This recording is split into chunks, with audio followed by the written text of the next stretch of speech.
सुप्रभात बच्चों। Modern English school द्वारा संचालित ई लर्निंग कार्यक्रम में आपका पुनः स्वागत है। मैं मिथिलेश कुमार, आपका हिंदी शिक्षक, वर्ग सप्तम के लिए पाठ 2 जिसका शीर्षक दादी माँ है। इसके रचयिता शिव प्रसाद सिंह के द्वारा वर्णित पाठ का विवरण आज विस्तार पूर्वक सुने। जिस घर में वृद्ध नहीं उस घर में वृद्धि नहीं। लेखक ने इस बात को बखूबी इस पाठ में वर्णन किया है। लेखक 20 ऋतु परिवर्तन की अटखेलियां देख चुके हैं। जब लेखक को पता चलता है कि दादी माँ अब इस दुनिया में नहीं रही, तो दादी माँ का सचित्र चेहरा लेखक के सामने नाच उठता है। लेखक दादी माँ की यादों में खो जाते हैं। उनके साथ बिताए हर विपदा की घड़ी में दादी माँ का स्मरण लेखक को हो रहा है। आज लेखक बीमार पड़ते हैं।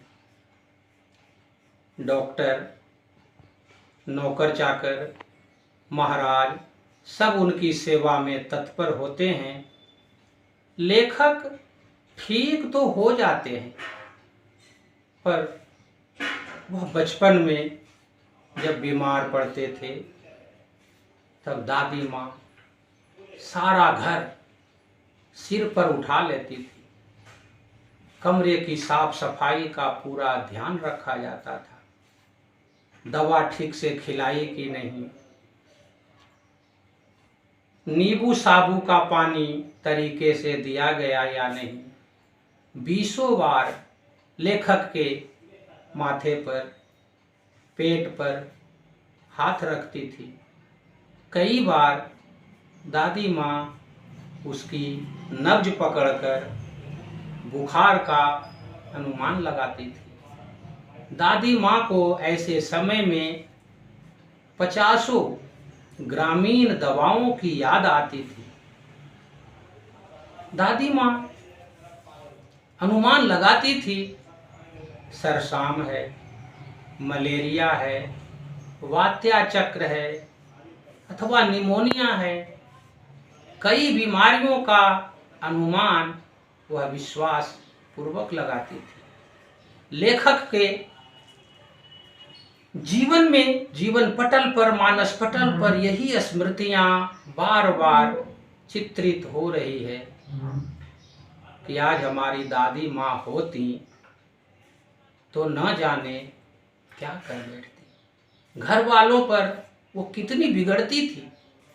कमरे में मजाल है कोई प्रवेश कर जाए। और दादी माँ की एक विशेषता यह भी थी कि वह सिर्फ अपने परिवार के लिए नहीं, गांव में कोई भी बीमार पड़ जाए, सुनते ही दादी माँ दौड़ जाती थी और वहां जाकर भी अपने परिजन जैसा, वहां भी उनका वही व्यवहार होता था। वहां जाकर नब्ज देखना, पैर दबाना, चादर उड़ाना, पानी पिलाना, 50 किस्म की दवा बताना, ये उनकी आत्मीयता का बोध कराता है कि दादी माँ के लिए पूरा घर, पूरा गांव एक परिवार था। इस बात में लेखक का यह भी संकेत है कि आज हम कितने दूर होते जा रहे हैं अपने परिवार से। संयुक्त परिवार की ओर भी संकेत है। आज हम एकल परिवार हो गए। अब हमारे पास दादी माँ नहीं होती। आज यदि किसी को पूछा जाता है आप परिवार में कितने सदस्य हैं, तो बताना पड़ता है मैं और मेरी पत्नी और मेरे 2 बच्चे। अब परिवार में दादा दादी चाचा काका काकी फूआ का स्थान नहीं होता है। इस तरफ भी यह पाठ हमें ले जाता है कि संयुक्त परिवार में कुछ कठिनाइयाँ होती हैं, परंतु आने वाली विपत्तियों का हम सब मिलकर एकजुट होकर जब सामना करते हैं तो कितना अच्छा लगता है। एक बार लेखक के भैया की शादी थी।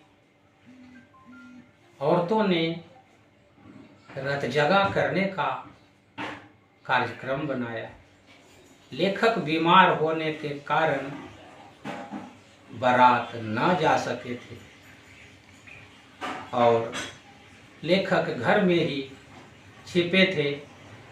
घर की औरतों को इसका ज्ञान न था, पता न था कि लेखक घर में ही हैं। वे उस समय बच्चे थे। लेखक की भाभी कुछ ऐसी बात बोल पड़ी जिससे लेखक की हंसी निकल गई और भंडाफोड़ हो गया सब पर, महिलाओं पर, कि लेखक ने हमारी सारी बातें सुन ली। उस समय औरतों का बिगड़ना, तब लेखक को दादी माँ ने ही बचाया था। ये बहुत ऐसी घटनाएं लेखक को बरबस याद आ रही है। आज लेखक के बीच उनकी दादी माँ नहीं रही।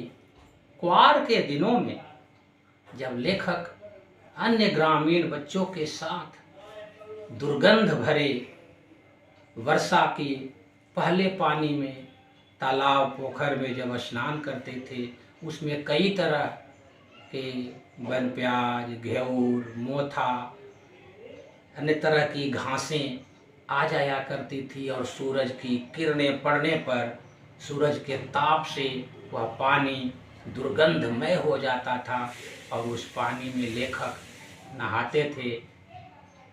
एक बार लेखक स्नान किए तो वे बीमार पड़ गए थे और थोड़ी देर में ही इतनी जाड़ा, इतने इनका शरीर में कंपन आया कि कई कई रजाइयाँ लेखक को ओढ़ना पड़ा था और रात 12 बजे जाकर इनका बुखार उतरा था।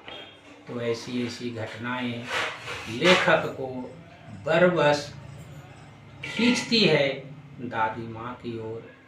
बच्चों, अब कल की वीडियो में धन्यवाद।